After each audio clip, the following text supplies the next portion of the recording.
Hello, সবাই কেমন আছো? অনেকদিন কোনো ব্লগ করা হয় না। আজকেও ব্লগ করার কোনো প্ল্যান ছিল না সেইভাবে। আজকে গিয়েছিলাম একটু দরকারি আমি, মা, কাকিমা আর বোন। তো ব্লগ করার বিশেষ প্ল্যান ছিল না। তো তারপরে কাজ মিটে যাওয়ার পর আমরা বেরিয়ে এই সামনেই হলদিরামে ঢুকেছিলাম। তো ওখানে খেতে খেতে একটা ছোট্ট ফুটেজ তুলেছিলাম, সেই জন্য সেটাই আর কি শেয়ার করছি তোমাদের সঙ্গে। তো আমরা ধোসা নিয়েছিলাম। আমি ধোসা ভীষণ ভালোবাসি, ইডলিও ভালোবাসি। আমার সাউথ ইন্ডিয়ান এই খাবারগুলো বেশ ভালো লাগে। আর আমার বোন ও নিয়েছিল চাইনিজ, মানে দোসা আর কি। ও চাইনিজ আইটেম নিয়েছিল। তো এই যে থালিটা, ওর মধ্যে বেশ কিছু চাইনিজ জিনিস ছিল।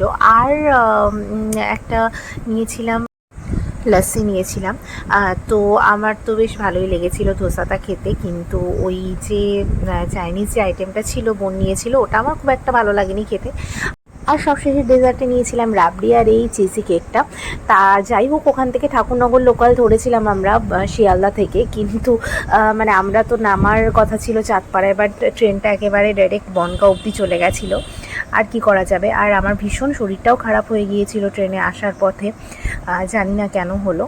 তো এখন অনেকটা বেটার লাগছে, কারণ ট্রেনে আসার একদম নামার কিছু আগ দিয়ে আমি জানলার কর্নারে বসেছিলাম, বেশ ফুরফুরে হাওয়াটা খেতে খেতে এসেছি। তো তারপরে অনেকটাই ভালো লাগছিল। আর যাই হোক, এইটাই আজকের ব্লগ ছিল, সেরকম বিশেষ কিছুই নয়। অনেক দিন ব্লগ করি না, বেরোনো হলেও সেইভাবে ব্লগ করা হয় না। তাই সেই জন্য আজকে ভাবলাম, যেহেতু মা, কাকিমা, বোন আমরা সবাই একসঙ্গে রয়েছি, তাহলে একটা ব্লগ করা যেতেই পারে। তো সেই জন্যেই ব্লগ করলাম। তো এই ব্লগটা এখানে শেষ করছি। সকলে ভালো থেকো, সুস্থ থেকো, টাটা।